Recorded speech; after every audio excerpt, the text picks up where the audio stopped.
And we would rather not to stay here on the show and waste a lot of time arguing about a dead black man when whites are our common enemies. Well, I no doubt, of course, he teaches you that, and no doubt you understand. We don't have to teach it. You don't have to teach a black man that whites is his enemies. Well, you see, from my point of view, what Elijah Muhammad is doing to you is diseasing your mind. You sit and tell me that we white people like to divide and conquer. You do. I grew up as a white child. I heard much more talk against Democrats than I did against black people. And I grant there's a lot of division in the sense that Republicans divide. Democrats and Republicans don't lynch each other and castrate each other. Oh, yes, each other, they do. And feather each other. They do. And rape and slave for 400 years. Now, wait a minute. This is... I'd like to ask you a question. Who, 22 million black people in America, who would you say our everyday common enemy is? What other country or what nationality? I mean, you know, you have the nerve to be on a TV show like this and look at me like I'm wrong for saying Elijah Muhammad is poisoning you by telling you that we're your enemies. Yeah. And I feel it and see it every day. And every black man watching this show know you are enemies. And you have the nerve to stand up here and say Elijah Muhammad is poisoning my mind. He cannot teach us that you are enemy. You taught us. And your people daily, Martin Luther King is bumped off unjustly. Adam Clayton Powers bumped off unjustly. They took my title unjustly. They killed Megas Ever unjustly. All the integrators who love white folks was unjustly kicked out of Washington. They've been deprived of education and poverty throughout the country. They just came back from Vietnam, 12 boys in Chicago, and they sat on the television and they told how white soldiers are teaching Viet Congs to hate them. They fly rebel communist flags and they doing everything that they can to them right there in Vietnam. Now you're gonna tell me that Elijah Muhammad and trying to make the public think that he's poisoning me by teaching us the truth. Here's his latest newspaper. Now wait. Here's his latest, no, hold it now. Here's his latest newspaper, Muhammad Speaks. Now it's full of truth. You can get the paper in every city. You can buy Muhammad Speaks. And if this, I mean, you're a wise man, but I don't think you're too much wiser than the ones who run the country in the White House. Much wiser. No.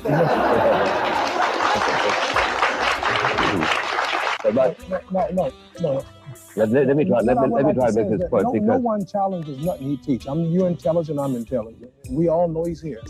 So I'm not here to tell you something you don't know about.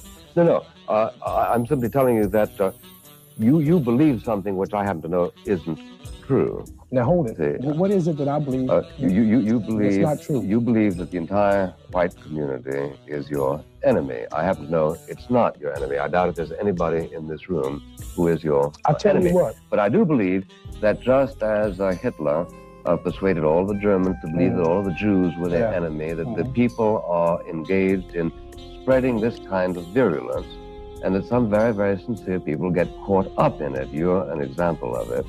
And under the circumstances, you end up doing a disservice to the cause that you really want to serve. Would you say Martin Luther King doing a disservice? What is the relevance of that remark? Just whether you went to school or not, explain to me the relevance of that remark. No, I'm asking you the question. You said I'm doing a disservice. You mean because he was killed by a white man? No. So why say Malcolm X was killed by a black man? I'm not talking about that. So what else is new? No, you're getting upset. I'm not talking about that.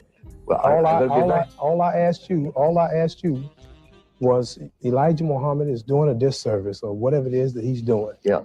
Well, at one level he's doing this. What's the level?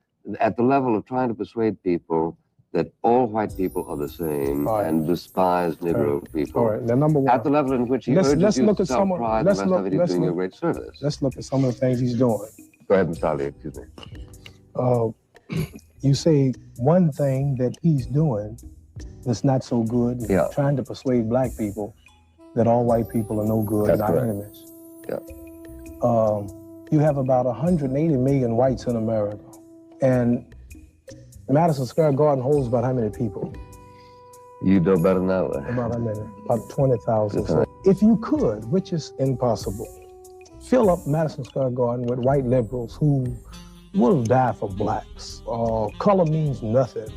And will give up the whole system and their own people and the richness. I mean, just all out, color means nothing. If you could get 20,000, which is impossible to fill. I don't say color doesn't mean nothing. If we had an arena with 10 million people in it, of whites, all you say really good and mean right.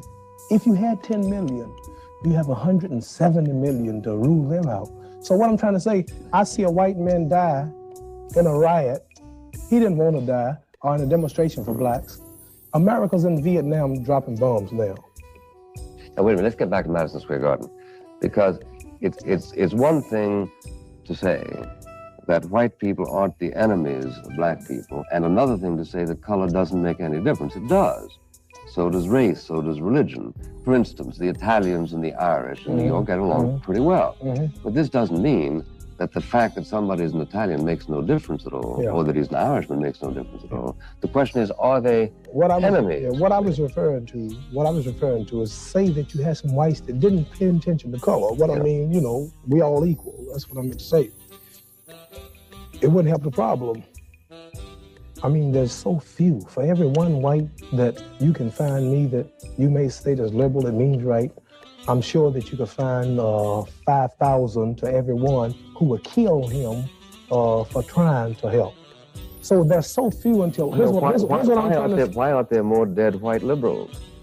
How many can you count? I can count it. As a matter of fact, I did count as recently as 2 months ago because I did a story on it. And I counted 12. Well, in the NACP, the core of the Urban League, and all these organizations, and many of them, they've completely dropped out. It was not too long ago in the news where that all the whites have dropped out of all these organizations. Things are getting so critical until the liberal, you don't see him no more. He just had to flee back into his own. Oh, come on. They're coming out of the ceiling.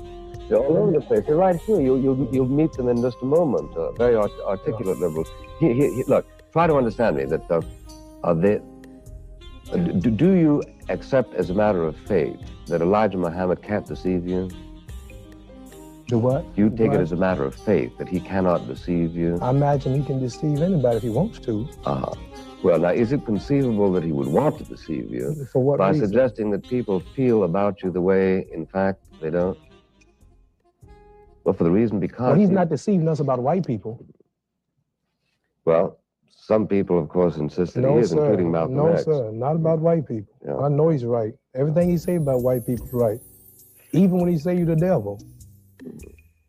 And that's correct, too. Yes, sir. All the way. How did the devil make out so well? Make out so well how? Dominates the United States. Oh, the Bible predicted that the devil would rule Earth for 6,000 years.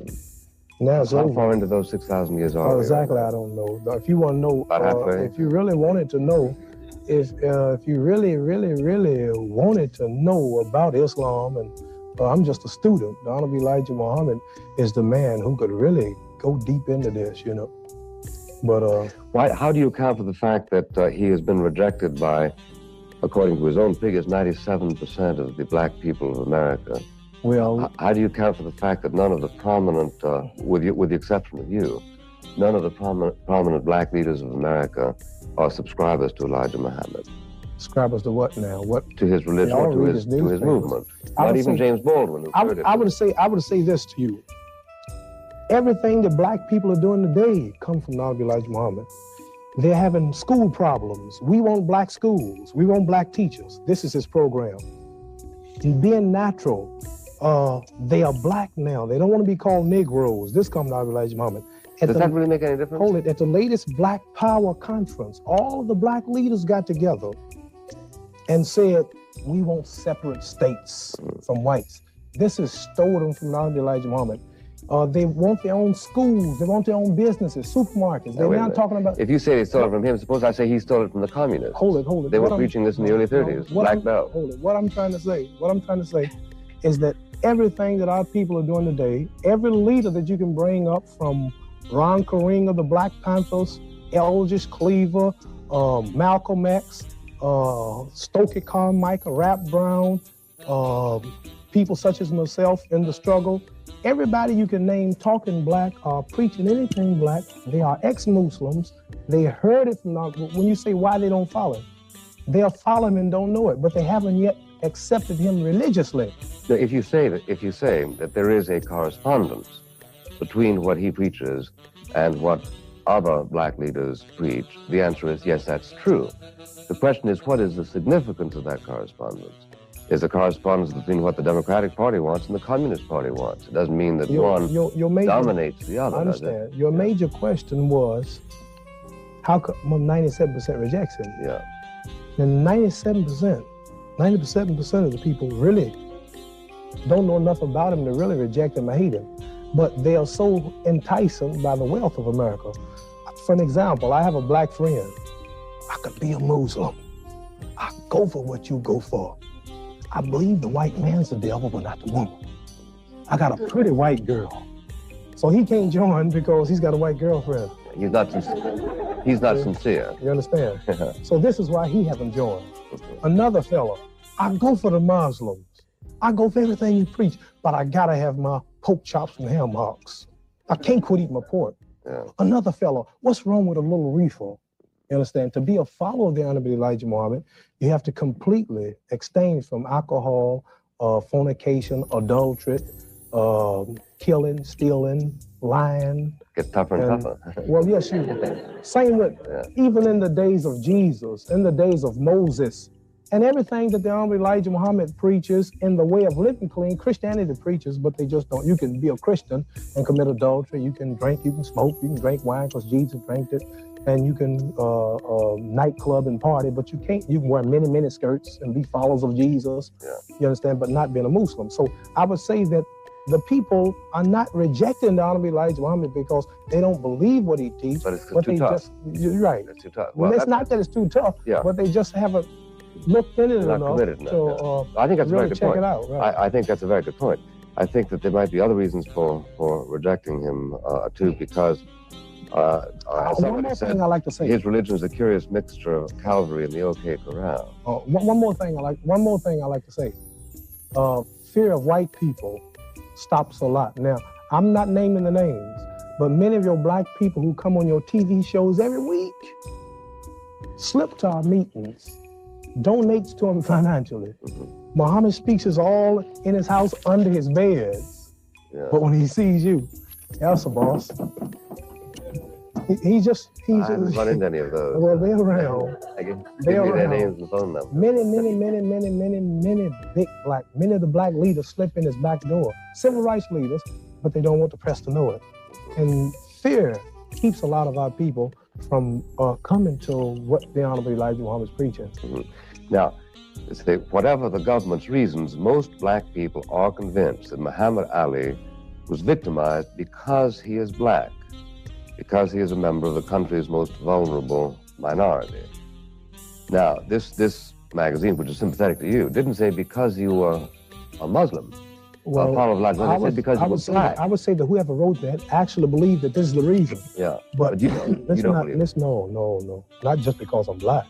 Much money white people can make on me. Why wouldn't the devils go after you? Much money the devils can make on me. Commercials, advertisements, movies, heavyweight title fights. Man, millions of dollars was made in our photo. Let me tell you something. Why didn't they stick with you then? Why didn't they stick with you? I got one more thing to tell you. Yeah. The government is so out to get me because of who I am, so that I can't donate to the works of Elijah Muhammad. Man, we take $1 and make $10,000 come from it. But you've written that Elijah Muhammad refused to take your money. Right. Let me say one thing to you. I owe him money, as a matter of fact, $100,000. Let me say one thing to you. Government surprise was threatened if you let him fight. And the next day, no comment, but no fights off. Why can't you fight outside the country? Oh, they took my passport. They got that early.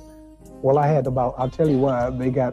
I have about $3 million in Asian, African, and European exhibitions, not fights, just in the Muslim countries. They're dying to see me. So now, $3 million. The prosecuting attorney from Washington came to Houston, told the judge I was going to Japan for the first exhibition. Had about $500,000 pick up. They ended me making money. I didn't even need America. I was so popular outside the country. Until the prosecuting attorney came from Washington and said, Judge, we cannot let this man go to Japan to fight because they are anti-American. They're going to praise him and hail him and meet him, we understand, at the airport, make a hero out of him. They might make him a millionaire fugitive. His penalty is so serious, 5 years in prison, $10,000 fine, he might not return to the country. Now, if I want to leave the country, I know how to leave. Tomorrow, quick, easy, if I really want to leave. That's not the intention. The intention is to stop me from making a living, to punish me, you understand? You're right.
just a slight skip of the heart we have, I think, got through to Chicago. And Muhammad Ali, are you hearing us from London, Muhammad?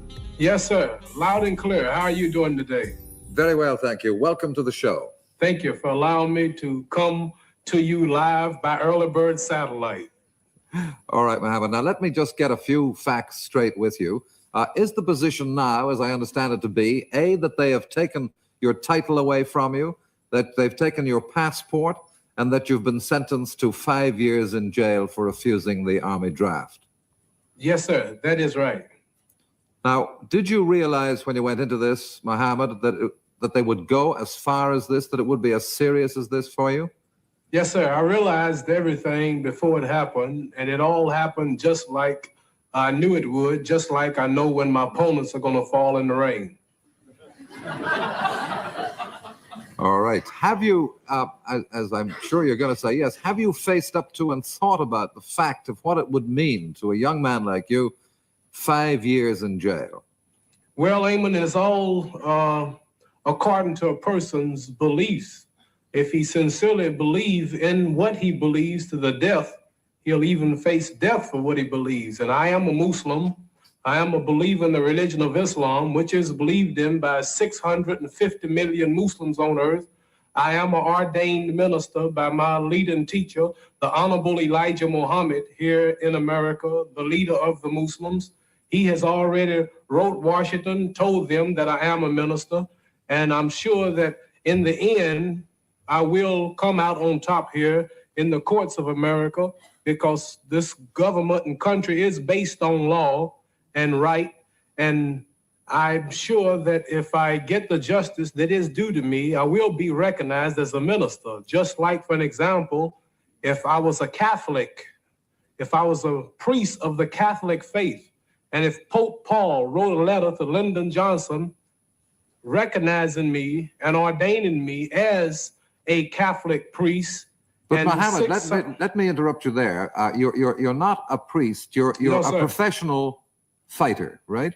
I am a minister of the religion of Islam also, and I am ordained by Mohammed Ouida, the Supreme Council of all Islamic affairs. But do you feel that you can be both things, that you can be a professional fighter and a minister as well? Yes, sir. Have you been tempted to change this view in the troubles that you've had? No, sir. I read a story, maybe it's not true, that Joe Louis, who was one of your idols and one of ours, was trying to get you to change your mind. He was my boxing idol, yes, sir. But there's nothing he could tell me about religion and Islam and Almighty God, Allah, and the only preacher for freedom here in America, and that's the Honorable Elijah Muhammad, black people. And I have a quote here, Muhammad, of Elijah, and you, as we've said, was a professional fighter. He went on record once and said, America, more than any other country, offers our people opportunities to engage in sports and play, which cause delinquency, murder, theft, and other wicked and immoral crimes. He was against boxing, wasn't he? Professional fighting. He is against boxing. He is not a boxer or a physical ed teacher. He's a minister of religion ordained by Allah. What made him change his mind about fighting to ordain you a minister? Well, see, I was a minister I was ordained as a minister a few months before I fought Sonny Liston. This is before I was champion. And at the time I fought Sonny Liston, I was in about $80,000 worth of the debt. And the only way that I could make the necessary money to pay my debt was in the boxing ring. And the only way I'm going to pay my court fees and the fees and expenses and debt that I'm in now is through boxing. But how are you in debt? You're a very successful young man. Well, I can't go into it right now, but this is many people in debt, countries and nations in debt. So it's possible for an individual athlete to be in debt. But yes, indeed. But you have said you believe in the Muslim creed. Have you given your money to that? Is that how you're losing your money? No, sir. I haven't given as much as I want. The Honorable Elijah Muhammad could use billions of dollars. He's got schools throughout the country, universities, newspaper plants, radio shows, mosques and temples, and my money all go to the government. They take 90% before I get it. They have a new law just for me. My money is taken before I get it. So I can't sit here and let you blame nothing on my leader for taking money because he haven't taken a penny and he won't accept it because he know people such as you and others would like to say this. So I'm one that he won't take it from as bad as I want to give it to him. You believe in the Muslim creed of itself or because it represents black power? No, we don't. I didn't say nothing about black power. No, but I'm asking. a follower and a believer in the religion of Islam. And by the way, I would like to say Assalamu alaikum to all of the Muslims there in London. When I was there, they did treat me nice, and they took me all around. I like to say hello and to all of my friends and boxing fans there while I have this time, because it looked like I might not get over no way soon to entertain them. So I would like to take this time to say hello to all of my friends. And what was your question? Let me just develop that question a bit. You've said hello to them anyway. How you didn't answer me about black power, but how do you stand on, for instance, a man like Rap Brown who preaches violence and hatred and burn everything? Well, we, the black people here in America, have all type of approaches for freedom, justice, and equality. We all have different approaches. Like, for an example, in war, some people attacked by the air, some attacked by the land, some attacked by the water, some are secret service men, some are spies. So here in America, we have a common problem the world know about, and it has been for 400 years. So some people believe in intermarriage, some believe in shooting up the town and burning it down. Some believe in the forcing themselves in the neighborhoods where they're not wanted. But we who follow the Honorable Elijah Muhammad, we believe in, number one, respecting our women who is not respected, cleaning up our own neighborhoods and not forcing ourselves into white neighborhoods because the neighborhood looks nice and better. So you don't believe in violence? No, sir. We don't believe in no violence unless someone attacks us. Then we defend ourselves. We are taught not to be the aggressor, but defend ourselves of attacks. The very word Islam means peace. The Muslim greetings is peace, which is Assalamu alaikum. May peace be unto you. Assalamu alaikum. That's what you've just said to your friends here. Islam means peace. Muslims are righteous. Muslim means one who submits entirely to God's will. We are striving to be clean, righteous people. We are not violent, and we are not allowed to carry a weapon to defend ourselves with. Almighty God, Allah, revenges for us. All right, Muhammad. Now, I've got lots more questions I'd like to ask you, but as you know, we have three colleagues here. We've David Susskind, Harry Corbett, and Shirley Conran, and I know that they would like to ask you some questions. David, who is from your side of the Atlantic? Well, I don't know where to begin. You seem to be paying some kind of tribute to this chap. He is a convicted felon in the United States. He has broken its laws. He has been found guilty. Because of the great justice and system of jurisprudence we have, he is out on bail while superior courts ponder his fate. He will inevitably go to prison, as well he should. He is not funny. He's a disgrace to his country, his race, and what he laughingly describes as his profession. The Black Muslim group, for the people of England who don't understand it, is a mob in America whose members' deepest dream and mission is a final Armageddon of the white race. Their ultimate hope is white genocide. That is preached by that fellow that he refers to so reverentially. They are not a religion, they're a gang. It was a thing born in prison, and it should and will die in prison again. It's a unruly bunch of hooligans. They shot down one of their foremost members in cold blood in New York City, Malcolm X. They're capable of great and disturbing violence. And in this desperate time that we live in, all over the world, and particularly in America, in our big cities, their preachments, their actions, their militancy is really eating away at American society and would like to destroy it.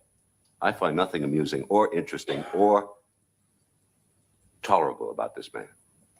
So you don't accept Muhammad's statement there now that he has nothing to do with violence? I feel sorry for him because he's a simplistic fool and a pawn. And his outfit is attempting to make him a martyr, and they will succeed. But is he going to be imprisoned for being a black Muslim or being a conscientious objector? He's going to go to prison for Can I failing just, to do follow. I just have to listen? Can I say something? You know, I like to defend myself. I thought you did a pretty good opening. Well, I have to say something. It's not right for this man to lie over the early bird satellite, and it wouldn't be just.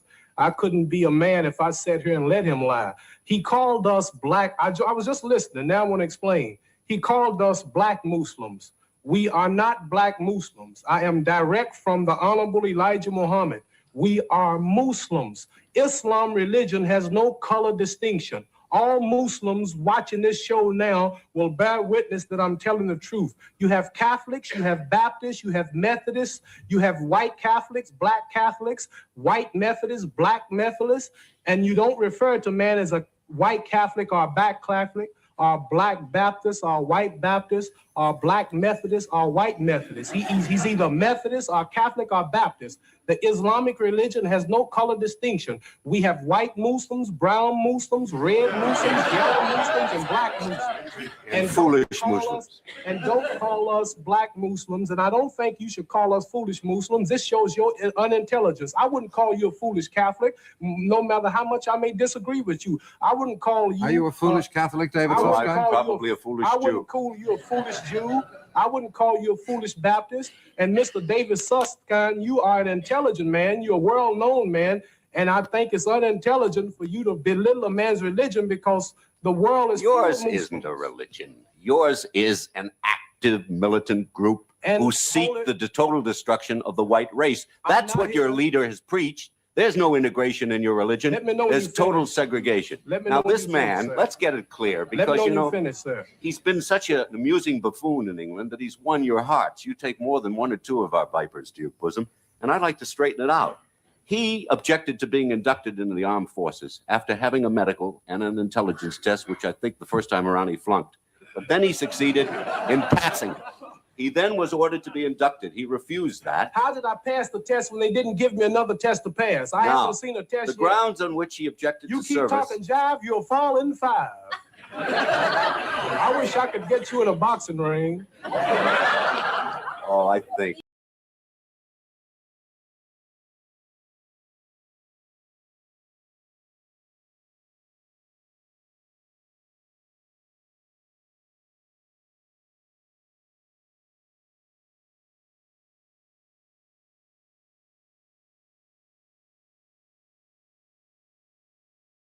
American officials are watching this show while I'm looking direct to your face now. Find one time in American history where the Muslims as much as attacked anyone. Find one time in American history where we were in any racial riots. They shot down Malcolm X while making a speech in New York. Find one time in American history that we have done anything violent. What about, Muhammad, answer that particular question. We're not out to destroy your race. We're not out to marry white women. We teach that we should stick with our own. Muhammad, answer that one question, will you? Neighborhoods. All right, Muhammad. We teach that we should unite and do something ourselves. This is what we teach. So it's embarrassing to hear you set up and a fellow American, I think you're supposed to be, lie like that. Will you answer his question there, if you would, Muhammad? He said, David Susskind just said that the shooting down of Malcolm X was the responsibility of your Muslim group. I'm sure if I knew anything about any murders over here, I would be in jail now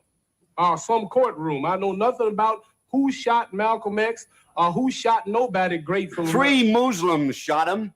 Well, I don't know what color they were, you know more than but he was shot down in a volley of bullets in New York in the middle of a speech. Now, they were indicted, tried, and found guilty. Well, so why don't you listen instead of running off at the mouth all the time? You white people, you don't listen. You white people are shooting down Negroes every day, and you have killed hundreds of thousands of us for the past 400 years. So what are you talking about? I'm sure I need to go yet. That's Harry Corvus just come in there. I've never even hit him quite. I mean, Muhammad, when you Harry, do you want to ask him something? Sorry. And if you wasn't so far away from me, you wouldn't be talking so bad. I just can't get over there to get you. But Muhammad, I thought you said you didn't believe in violence. For a fighter to strike a civilian. Don't you know that? When you don't, learn that now, because I'll go right down in one fell swoop so that there can't be any confusion in the court about whether I struck you. Let us ask you clearly why you refused to accept the draft. Was it just because you were, as you describe yourself, a minister, or because the war that you're involved in is in particular a war in Vietnam? Well, sir, seriously, and then all jokes aside, we don't take no parts in wars. They take the lives of other humans. And this is a whole religious thing. I'm either crazy or sincere, because I've now turned down some $8,200,000 in movies, commercials, advertisements, heavyweight title fights, and it looks like I might spend 5 years in prison. And I don't think that you can consider a man like me bad for being that strong in his religious beliefs, because I don't have to do it. I can go either way I want, and I have chose this way, and I'm going to be a man. I'm not leaving the country as many of the people here are doing. I'm not burning draft cards. I still have my draft card. I'm not talking bad about the president. I'm not attacking the country. I'm not trying to leave the country. I've been near the coast of Canada 3 times in Detroit, Michigan. I'm not trying to run. I'm going to be a man and stay here and face the confinement and the suffering if I have to. I'm not burning statues of the president. I think he is I'm sincere. not burning draft cards. There's a point. I'm just sticking up for my religious beliefs, and this is all. David Susskind has just said, and I agree with him, but I feel he's going to add a sting in the tail. But he I believes think you're sincere, grotesquely sincere. I think you're being used with your modest intelligence quotient as a pawn by some vicious men. He is not just not doing all the things he said he's not doing. He is also going all about the country, addressing groups at colleges, wherever they will assemble. And they do assemble in large numbers, black people, to hear him. And there he is used as a hero of a movement, not to serve the country, not to respond to the draft, to defy the law and get away with it. And that's his current inspirational function in America. And it's evil, and it's bad, and it's wrong. I'm not defying the law. I'm in the courts now. I've been in the courts. I have a case peeling now. I will face the judge face to face and accept whatever penalty he gives me, if any. So I'm not defying the law. I would say the people defying the law are the ones that may burn draft cards, or the ones that may leave the country, or the ones that may run in the Pentagon and lay down on the steps, the ones that talk bad about presidents. You can't get nothing on me like this. I'm not defying the government. I'm not defying the law. I'm not breaking the law. I'm actually setting it out and obeying Well, the Mohammed, law. you must be defying the law if they are able to sentence you to 5 years in jail. I would say you have 2 laws. You have man's law and God's law. And I am following my God, Allah. I'm relying on Allah to protect me. I rely totally on Allah. Let you down a little. Allah. Well, if Allah let me down, I won't be the You first and Allah are one. going to have a long stretch together in prison. What about the point that David made, that he respects your sincerity, but he believes that you are being misled by a group here who are using you because you are a world figure? Yes, sir. I am being used. I will say on this screen, the Honorable Elijah Muhammad is using me. I'm being used to clean up prostitutes. I'm being used to teach black men to quit disrespecting the women. Where did you clean up some prostitutes? We convert prostitutes daily at the Muslim temples throughout the country. I'm being used to stop Negroes from drinking. I'm being used to stop Negroes to force themselves into white neighborhoods. I'm being used to teach Negroes to clean up themselves, do something for themselves. And I hope he just used me all year. Does Elijah preach the final confrontation of white and black, a final war between the races? Does he preach the inevitability of that? Would you fight in that war? Would you help exterminate whites? The Honorable Elijah Muhammad. Would you help exterminate whites? I can't say that, sir. It's not my job to exterminate whites. We are not out to destroy whites. We don't carry weapons. God will do whatever have to be done to whites. And what do you think God should do to the whites? Our leading teachers not against whites. We are not against color. We are against deeds of certain people. We have black people that you cannot pay me to sit down with. Mohammed, we've got to leave it there. I'm sorry, but our satellite's moving on. Thank you for joining us. I hope there's a happy ending to your story. Bye-bye, satellite. Thank you, sir. Mohammed. I enjoyed talking to you. But we don't hate nobody. We treat you like you treat me. Thank you, think it over, because it's getting late. Well, that's... And tell David Susskind I'll be waiting for him on the shores when he come home. A kind of non-violent greeting. David, He has a homely charm about him, doesn't he? He has. I feel You don't seem to sorry accept for it, but he has a great Deeply charm. sorry, because with a modest intellectual equipment, he's being badly used, you know. And And where he might have been a symbol of some kind of leadership and attainment, he's a total laughable disgrace. This is why I like what I'm doing, because you don't like it. If you don't like it, I like it because you don't like it. If you like it, then I don't trust it. That's a kind of idiotic gauge for anything, isn't it? Anything you don't like, I like, because everything you've done for us in the past was nothing. So this must be right. Oh, you mean white? No, he means white. Now let him go on. He never This is answered right. your question.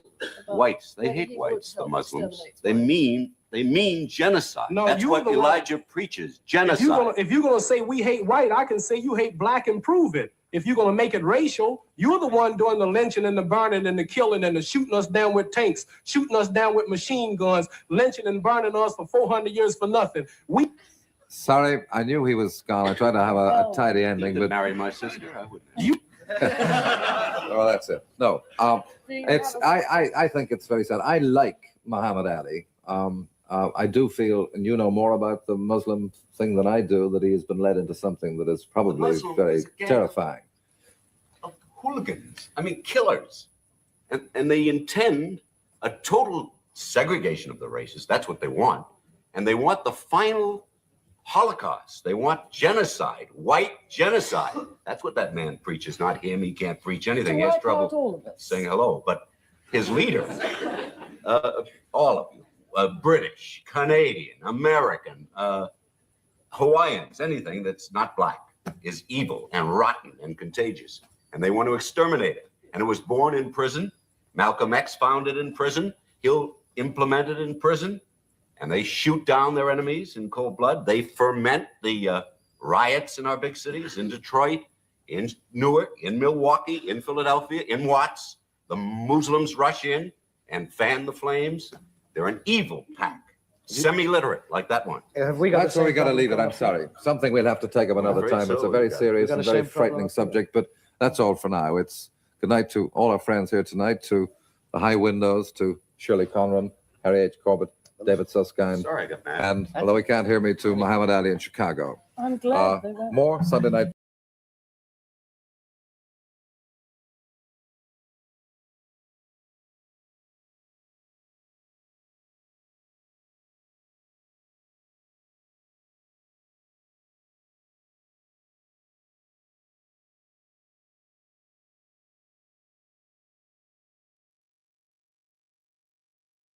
You missed it. No, I ain't missed nothing. Nothing. You No, I done read did. you, and I done came on you. You ain't used to no black man, and mainly no boxer having no sense. I'm not just a boxer. I'm taught by Elijah Muhammad. I'm educated. Even Oxford University, your biggest seat of learning, offered me a professorship in philosophy and poetry to come here to teach. I'm not just an ordinary fighter. I can talk all week on millions of subjects, and you do not have enough wisdom to corner me on television. You do not have enough. You're too small mentally to tackle me on nothing that I represent.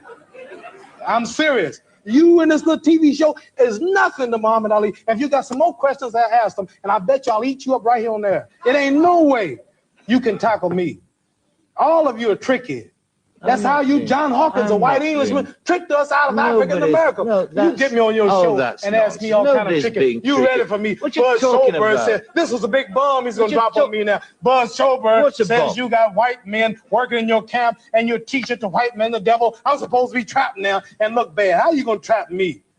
You a white man and your knowledge ain't nothing to a Muslim. How you going to get me on the TV and trap me? Ain't no way. You can't beat me physically nor mentally. You are really a joke. I'm serious. This is a joke. You can read this damn book all you want. And my leader is Elijah Muhammad, who preaches the doom of America, and the biggest white people in America who are wiser than you here, they don't tackle us. Now how are you going to get me on a TV show and get something ready for me? You had to have it all planned. I didn't know you had a book waiting for me and gonna ask me all this. Behind stage is so nice, and you're so, oh, we have a nice talk, and then you get me on TV. This is a serious thing you got me with. You are contradicting. You're attacking my religion. You turning white people who are associates like I'm thinking they're devils and I'm bad, and you got me on a TV show that's serious, and this is the death question. Suppose I couldn't answer that and you had me cornered. That's what I say. Like what? Yeah, you laugh now because I caught you. Must have been a good question I asked you because you've been talking for about 15 minutes. I talk for 20 more. That's right. I know that. That's right. This is silly. So why'd you read something like this and just say, ain't you contradicting? No, I ain't misunderstanding nothing. No, I done read you, and I done came on you. You ain't used to no black man, and mainly no boxer having no sense. I'm not just a boxer. I'm taught by Elijah Muhammad. I'm educated. Even Oxford University, your biggest seat of learning, offered me a professorship in philosophy and poetry to come in to teach. I'm not just an ordinary fighter. I can talk all week on millions of subjects, and you do not have enough wisdom to corner me on television. You do not have enough. You're too small mentally to tackle me on nothing that I represent. I'm serious. You in this little TV show is nothing to Muhammad Ali. If you got some more questions, I ask them, and I bet you I'll eat you up right here on there. It ain't no way you can tackle me. All of you are tricky. That's how you, John Hawkins, a white Englishman, tricked us out of African America. You get me on your show and ask me all kind of tricky. You ready for me? Buzz Schoberg said, this was a big bomb he's going to drop on me now. Buzz Schoberg says you got white men working in your camp and you're teaching to white men the devil. I'm supposed to be trapped now and look bad. How you going to trap me? You a white man and your knowledge ain't nothing to a Muslim. How you going to get me on the TV and trap me? Ain't no way. You can't beat me physically nor mentally. You are really a joke. I'm serious. This is a joke. You can read this damn book all you want. And my leader is Elijah Muhammad, who preaches the doom of America, and the biggest white people in America who are wiser than you here, they don't tackle us. Now, how are you going to get me on a TV show and get something ready for me? You had to have it all planned. I didn't know you had a book waiting for me and gonna ask me all this. Behind stage is so nice, and you're so, oh, we have a nice talk, and then you get me on TV. This is a serious thing you got me with. You are contradicting. You're attacking my religion. You turning white people who are associates like I'm thinking they're devils and I'm bad, and you got me on a TV show that's serious, and this is the death question. Suppose I couldn't answer that and you had me cornered. That's what I say. Like what? Yeah, you laugh now because I caught you. Must have been a good question I asked you because you've been talking for about 15 minutes. I talk for 20 more. That's right. I know that. That's right. This is silly. So why'd you read something like this and just say, ain't you contradicting? No, I ain't misunderstanding nothing. No, I done read you, and I done came on you. You ain't used to no black man, and mainly no boxer having no sense. I'm not just a boxer. I'm taught by Elijah Muhammad. I'm educated. Even Oxford University, your biggest seat of learning, offered me a professorship in philosophy and poetry to come in to teach. I'm not just an ordinary fighter. I can talk all week on millions of subjects, and you do not have enough wisdom to corner me on television. You do not have enough. You're too small mentally to tackle me on nothing that I represent. I'm serious. You in this little TV show is nothing to Muhammad Ali. If you got some more questions, I ask them, and I bet you I'll eat you up right here on there. It ain't no way you can tackle me. All of you are tricky.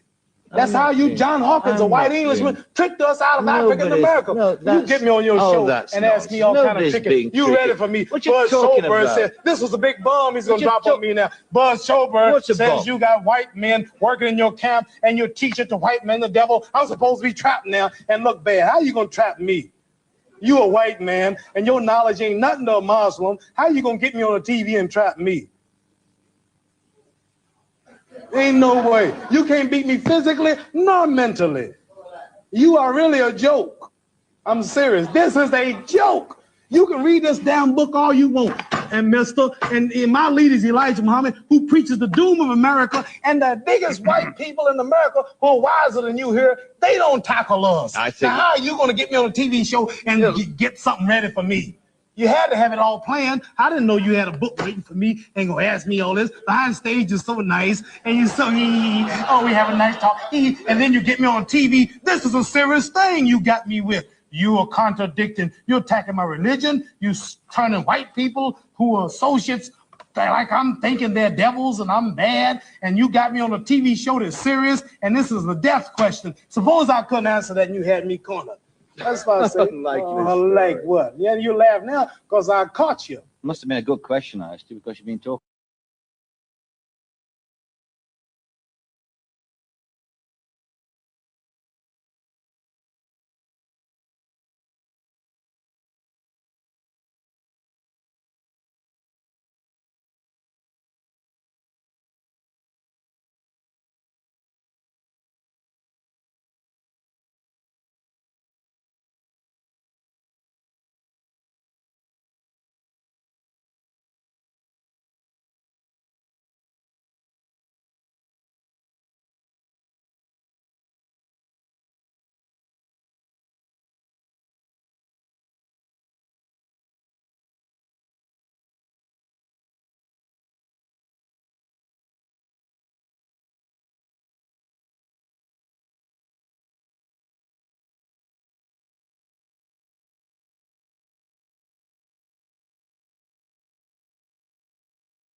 Good afternoon. No matter what your point of view may be, there is significant in the growth in Chicago and across the United States, if not around the world, of a movement known as the Black Muslims, a movement which is popularly believed to preach a doctrine of hatred for the white race and the ultimate supremacy of the Negro race.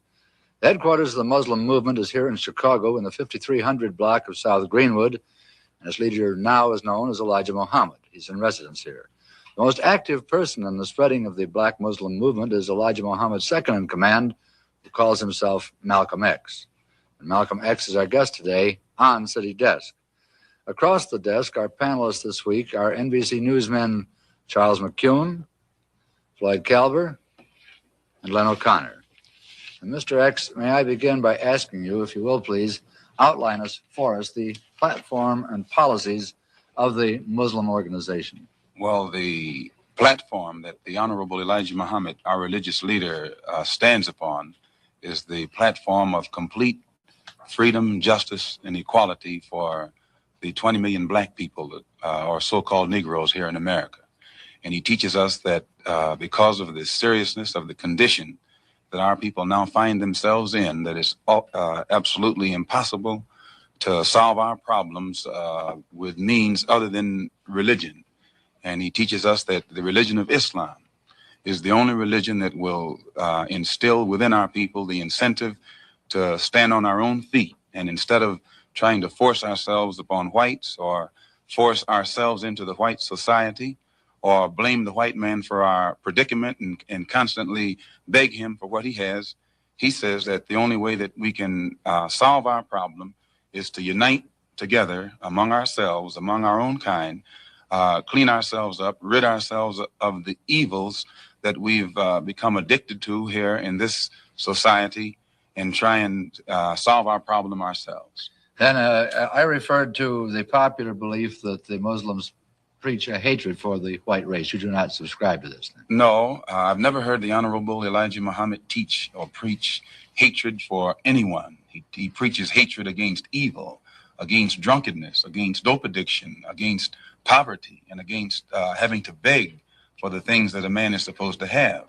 But I've never heard him teach us or any of his followers hatred toward any human being. Do you think that some of his followers possibly then have misinterpreted the word that they've heard and follow a practice of hatred for the white race? I don't think that any Muslim practices hatred toward anyone. We have businesses around the country that are patronized by whites, and we have many businesses here in Chicago, and our customers are white as well as our own kind. And a white person can go into any of these places of business, and he'll have to admit that he is treated with more respect, and he finds more dignity there than he will find among the so-called Negroes who profess to be teaching love for everyone. Twice you've referred to the Negroes, the so-called Negroes. You find some fault with this description, Yes. I gather. Mr. Muhammad teaches us that Negro is a term that was applied to us during slavery by the slave master. And right today, it's a term that is used only to point out the descendant of slaves. It's never used for black people, period. Africans can come to this country. They aren't called Negroes. And if they are called Negroes, they resent it. So if Negro meant black, as we've been taught, it would be a term that would be applicable to or applicable to everyone.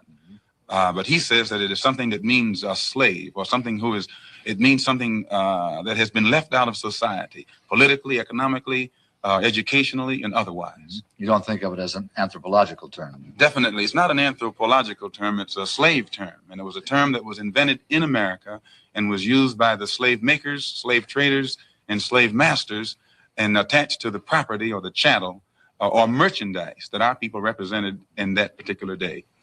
Mr. O'Connor. What is your real name? Malcolm X. Is that your legal name? As far as I'm concerned, it's my legal name. Have you been to court to establish that I didn't have to go to court to be called Murphy or Jones or Smith. Excuse me for answering you this way. That's if all right. a Chinese person were to say his name was Patrick Murphy, you would look at him like he's insane, because Murphy is an Irish name, a European name, or the name that has a Caucasian or white background. And a yellow person, Chinese is a yellow man, and he has nothing to do or no connection whatsoever with the name Murphy. And if it doesn't look proper for a person who is yellow or Chinese to be walking around named Murphy or Jones or Johnson or Bunch or Powell, I think it would be just as improper for a black person or the so-called Negro in this country, as we're taught by the Honorable Elijah Muhammad, to walk around with these names.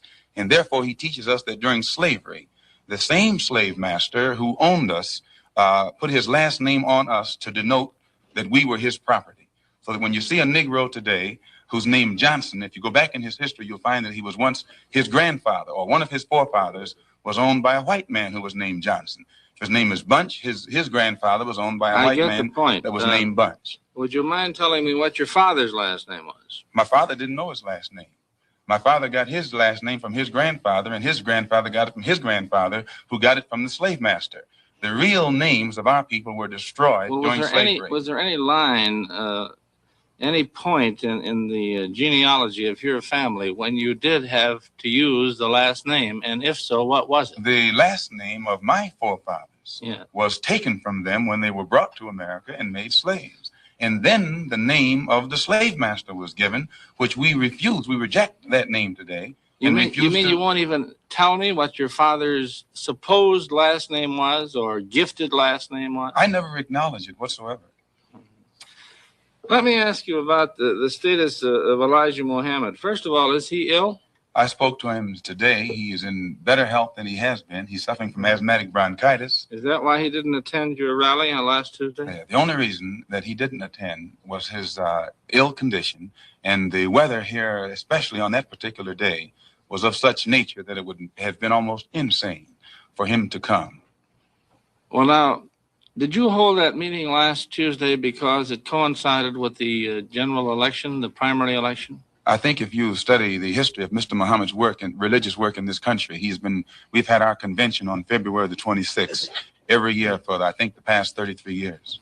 Well, now, while you don't care to discuss your former name or the name that the slave master gave to your antecedents, it is a matter of record that Muhammad's last name was Poole, Elijah Poole. No, that's the name that his slave master gave to his grandfather or great-grandfather, but that's not his name. Well, his mother and father thought when they called him Elijah Poole that was his name. They didn't know any better. Well, if they didn't know any better or not, they thought that was his name. Yes, sir. But, sir, what I'm trying to find out is when did he cease to be Elijah Poole and get to be Elijah Muhammad? In 1931, I think it was, in Detroit, he was taught the true history of our people and made aware at that time that he was wearing an English name, and by not being an Englishman, he looked out of place. And his teacher gave him the name that he's wearing today, Muhammad, Elijah Muhammad. All right, now when did he become what he purports to be in your literature, the son of Allah? I've never heard the Honorable Elijah Muhammad referred to as the son of Allah. The prophet of Allah. Okay. I've never heard him referred to as the prophet of Allah. What do you refer to him? Messenger of Allah. All right, the messenger of Allah, and I appreciate the correction. Yes, I mean, he says that a prophet is somebody who predicts the future, and he's not predicting the future, whereas a messenger is someone who carries a message that has been given to him by one who authors that message. Why, now, who gave him the message, and to whom is it supposed to be delivered? Master W.F. Muhammad, the one who taught him, is the author of the message. He gave it to the Honorable Elijah Muhammad, which makes him the messenger. And he's to deliver that message of truth and righteousness to the 20 million American so-called Negroes, which means he's to teach us the truth, which will awaken us, and then show us how to live a life of righteousness, which will automatically qualify us for recognition as human beings by all other righteous human beings here on this earth. Well, now, one other question. With reference to what Mr. Hurlbut asked you a little bit ago, you took a very moderate position of wanting independence without having any hatred for the whites. Do I understand that correctly? Hatred is not involved in it whatsoever. Well, I recall in a recent plane crash, 2 or 3 years ago, or less than that, a charter flight on Air France in which a group of people from Atlanta, Georgia, were, as they say in the business, as they took off from Orly Field. And you were quoted at that time as expressing great gratification that this tragedy had occurred. Do you recall that? I recall it. What did you say? Do you remember? The press misinterpreted it and misrepresented it. What did you say? They said that it was made at a Muslim meeting. It wasn't. It was made at a rally of Negroes, Baptist, Methodist, Catholic, and otherwise in Los Angeles, who were rallying to protest the brutal shooting of 7 unarmed Negroes And what did you by say? heavily armed white policemen in the city of Los Angeles. And because we are a people who have been taught by the Honorable Elijah Muhammad to never carry weapons of any kind, but to get on God's side and rely on God to fight our battles for us, at the time that these brothers were shot down so brutally, I pointed out at the funeral of the brother who died that God would step in and take a hand in giving us some form of justice for the brutal killing of our brother. And when the plane crashed in France, I pointed out to the crowd at this rally that this was an act of God showing his wrath or complete resentment over the brutal form of injustice that had been inflicted upon our poor unarmed brothers. Were you saying Sir, that, or do Billy you believe Graham, that? At that time, Dr. Billy Graham was in a crusade in Chicago, and the press, your papers here in this city, quoted Billy Graham of also saying that plane crash was an act of God.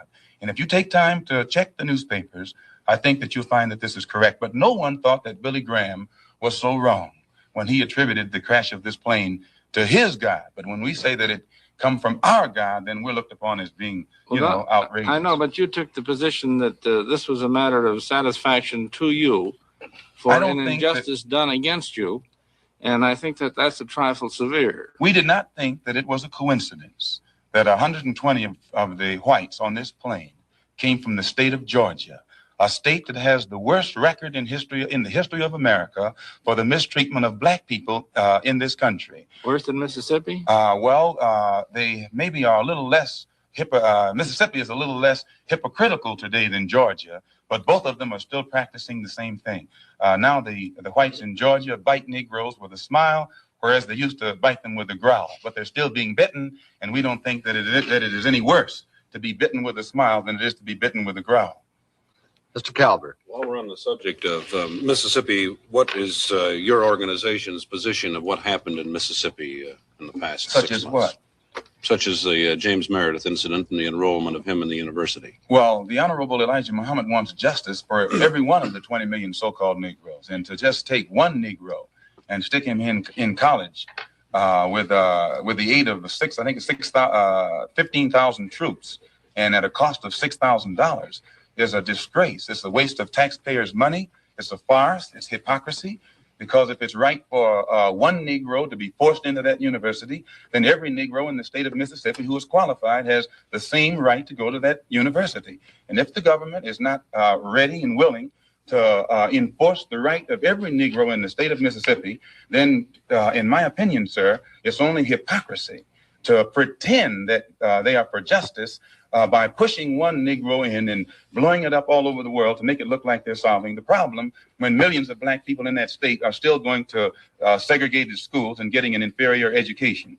Does your organization encourage members to attempt to enter schools that have been known as all white in the past? The Honorable Elijah Muhammad doesn't discourage us from attending white schools, but he does say that it is better for us to go to our own schools, and after we have a thorough knowledge of ourselves, of our own kind, and racial dignity has been instilled within us, then we can go to anyone's school and we'll still retain our race pride, our racial dignity, and we will be able to avoid the subservient inferiority complex that most Negroes have or that is instilled within most Negroes who receive this sort of integrated education. Well, you have a private school operating here in Chicago, at least, and possibly elsewhere. And it's been a subject of controversy lately.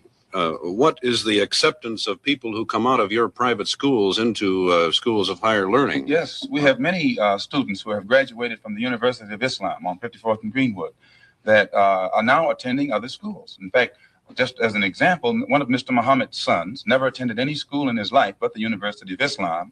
He later attended DePaul University. He also attended the University of Chicago, and at present he's attending Al-Azhar University in Cairo, one of the oldest Muslim schools in the world. And his daughter-in-law also, who went to school here, is attending the University of Cairo. And then we have other students who have graduated that are attending other colleges and universities in this country. And in our school, we never have any delinquency problems. We never have any dropouts. We never have any disrespect for authority or disrespect for parents. We don't have any kind of juvenile delinquency. All of the things that the regular school system is complaining about, the critics and the most severe critics of Mr. Muhammad has to admit that we aren't plagued with those same problems in our own school. I have listened to your leader, at least on one occasion in convention here. It was 2 years ago, and at that time he advocated the separate state proposition of giving the what you call the so-called American Negro a separate state in which to live, to make their own way. Would you explain that philosophy, please? And have you had any support for it from anybody in official ranks? Your first question first. To my understanding, what Mr. Muhammad has said is that he wants freedom, justice, and equality for the black people here in America, which you agree they don't have. If they did, you wouldn't have a race problem. And he says, if America cannot bring about freedom, justice, and equality for our people in this country, then America should allow us to leave. If we can't get along together, we should be allowed to depart and go someplace where we can set up housekeeping for ourselves. Then he says, if America doesn't want us to go back home among our own people, and at the same time they want to keep us here, since we can't stay here and get along together in peace, he says what America should do is separate part of the country and give us a section where we can live and give us everything we need to get our particular section functioning independently, support us for 25 years until we are able to function independently in a society of our own, and in this way the problem will be solved. Mr. McCune, you say there's no juvenile delinquency. What is the discipline that well, number one, excuse me, practice? Sir. One of the first things that Mr. Muhammad teaches is you have to set an example if you want others to do right. And he teaches the grown-up Muslims to live a highly disciplined and a highly moral life of high morals. And by the parents displaying the highest of morals in front of the children at all times, automatically this sets a pattern or an example for the children. And in our schools, our children, the emphasis is placed upon the recognition of authority. And by the children recognizing authority and respecting authority, it's easy for anyone who is in authority to teach the child and discipline the child and make the child aware of the importance of living a life in accord with the law, even after he grows up. How did you happen to join the Muslim movement? I was in prison. I was a very wayward, criminal, backward, illiterate, uneducated, and whatever other negative characteristics you can think of type of person until I heard the teachings of the Honorable Elijah Muhammad. And because of the impact that it had upon me in giving me a desire to reform myself and rehabilitate myself for the first time in my life, and also being able to see the effect that it had upon others, this is what made me accept it. And plus, prior to hearing what he teaches, I had no interest whatsoever in anything serious or any kind of educational pursuits. And I noticed that after being exposed to the religious teachings of the Honorable Elijah Muhammad, immediately it instilled within me such a high degree of racial pride and racial dignity that I wanted to be somebody. And I realized that I couldn't be anybody by begging the white man for what he had, but that I had to get out here and try and do something for myself or make something out of myself. What has been the growth of the Muslim movement? There are conflicting reports as to how many Muslims there are in the United States. Can you tell us? Well, most critics say that the dissatisfied follow Muhammad, that the unemployed and the oppressed follow Muhammad. And I think you'll agree, the sociologists, the economists, and other experts say that the masses of black people are dissatisfied, unemployed, oppressed, and fed up, so that he actually gets his support at the mass level.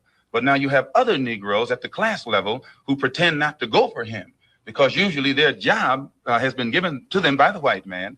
They have positions to which they have been appointed, and they think that the only way that they can protect their job is by pretending in front of the white man that they don't go for Mr. Muhammad either. But you find how many Muslims do you say there are in numbers? I couldn't say. I've never heard him say, and he's the only one who would know. 500,000? I couldn't say. I think that anyone who does say is not in a position to know, and anyone who knows wouldn't say. What do you think that the Urban League and the NAACP have accomplished for your people? What's your attitude in toward their them? own way, they have been doing their best to bring about freedom, justice, and equality and human dignity for the black people in this country. But today you have such an intense degree of dissatisfaction and impatience existing among our people at the mass level, that it is almost impossible to come to them with a program that's going to take another 100 years to solve their problem, and they still be satisfied to wait. So that they have, the Urban League and the NAACP has done a good job within their understanding. But today it takes more immediate solutions. And the solution that the Honorable Elijah Muhammad has is immediate. It's more practical. You think they're not moving fast enough?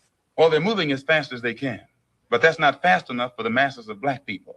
If a person is sitting on a warm stove and you get ready to let him up, no matter how slow you are, he has patience because it's only warm. But the masses of black people who are sitting on a hot stove, they're impatient. And no matter how fast you say progress is being made toward letting them up, that progress is not fast enough for them. Well, the NAACP and the Urban League have both been critical of the Muslims. The NAACP and Urban League have been maneuvered into criticizing us against their own will. Usually, the divide and conquer tactics have always been used by the oppressor to keep the oppressed oppressed. And the NAACP has been used against the Muslims. Efforts have been made to use us against them. But the Honorable Elijah Muhammad says he'll work with the NAACP, the Urban League, and any other Negro organization that wants to uplift the black man as long as it doesn't conflict with our religious principles. Well, I remember once when Elijah was quoted as having said that the Urban League and the NAACP sold out to the white man. Has he ever made that statement to my knowledge, I don't think that he has said that they sold out to the white man. I've heard him say that. Is that his feeling? The NAACP has been in existence for 54 years. And they elect a new national president every year, and they have never elected a black man to sit in that capacity. Arthur Spingarn has been president of the NAACP for 24 years. And so in this sense, it means that either they're practicing the same discrimination that they accuse the white man of practicing, they're practicing it themselves, or else they're not qualifying other Negroes in that organization for positions of leadership. This is our only criticism. You personally feel that they have sold out to the white man? You personally feel that those organizations have sold out to the white man? I don't think that they would knowingly allow themselves to be used or misused against their own people. So if they are failing to do the job that our people are expect of them, probably it's just through lack of understanding. But today their understanding is increasing, and you'll find that they're developing a better ability to work with all different factions for the betterment of our people. Malcolm, how do you yourself feel about the white man? I believe that the white man has done a great injustice to the black man in this country by having kidnapped our people and brought us here and down to the level that we're on today. And today, instead of approaching the factors that their original mistake has created, instead of approaching these factors objectively and realistically, the greatest sin that they're doing now is trying to pretend that they never committed a crime, that they never did any wrong.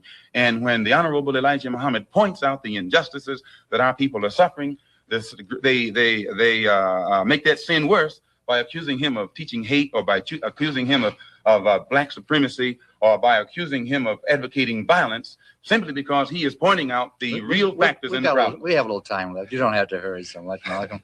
You were born in Omaha, is that right? Yes, sir. And your family left Omaha when you were, what, 1 year old? I imagine about a year old. And why did they leave Omaha? Well, to my understanding, the Ku Klux Klan burned down one of their homes in Omaha. This made your family feel very unhappy, I'm sure. Well, insecure, if not unhappy. So you must have a somewhat prejudiced point of view, a personally prejudiced point of view. In other words, you cannot look at this in a broad academic sort of way, really. I think that's incorrect, because despite the fact that happened in Omaha, and then when we moved to Lansing, Michigan, our home was burned down again. In fact, my father was killed by the Ku Klux Klan.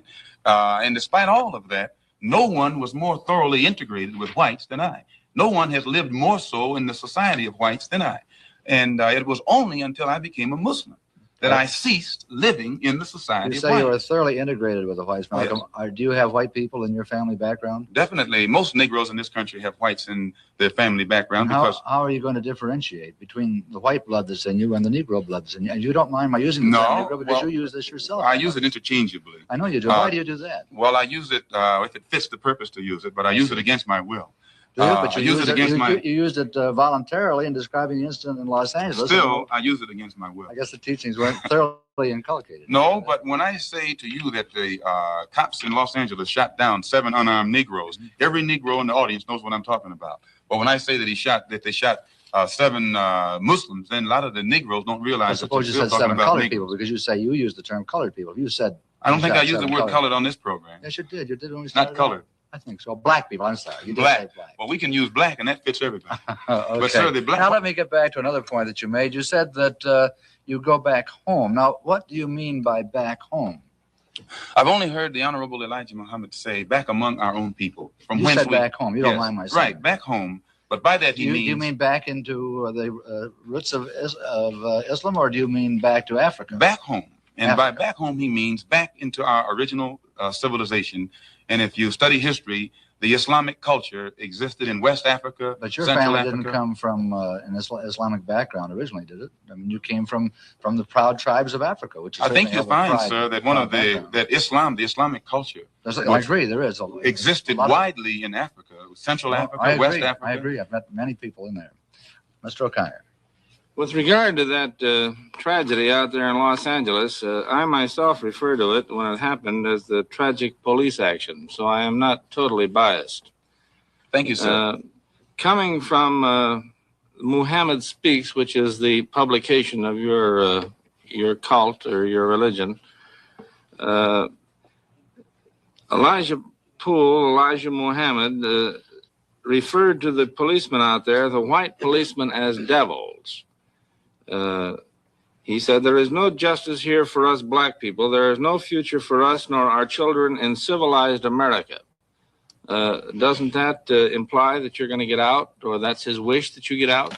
If he referred to those policemen out there as devils, who were heavily armed and knew that the Negroes whom they were shooting down in cold blood were not heavily armed, I don't think that those policemen themselves would deny that they're devils, nor would any Negro who witnessed such a deed deny that they are devils. Well, about the other part of it, there's no justice here for us black people. There is no future for us nor our children in civilized America. And I didn't make that up. He said it in his own And he's correct publication. in what he says, sir. Well, what does it mean? Does it mean you're going to get out, or It what? means the same thing that Attorney General Robert Kennedy means when he says that the #1 domestic problem in America is the race problem, that it is almost impossible to solve it. It's almost impossible to give justice to Negroes. One brief thing further. I read also in Muhammad Speaks the quotation that Elijah Muhammad is the only person on earth who was on personal speaking terms with God. Do you believe that? Definitely. You do? Definitely. We're going to have to leave it at that. And Malcolm, I'm sure he's done a good job in rehabilitating you. It was a pleasure to have you on City Desk. I'm in Chicago for the next 3 weeks at the local mosque at 54th and Greenwood for a special lecture series.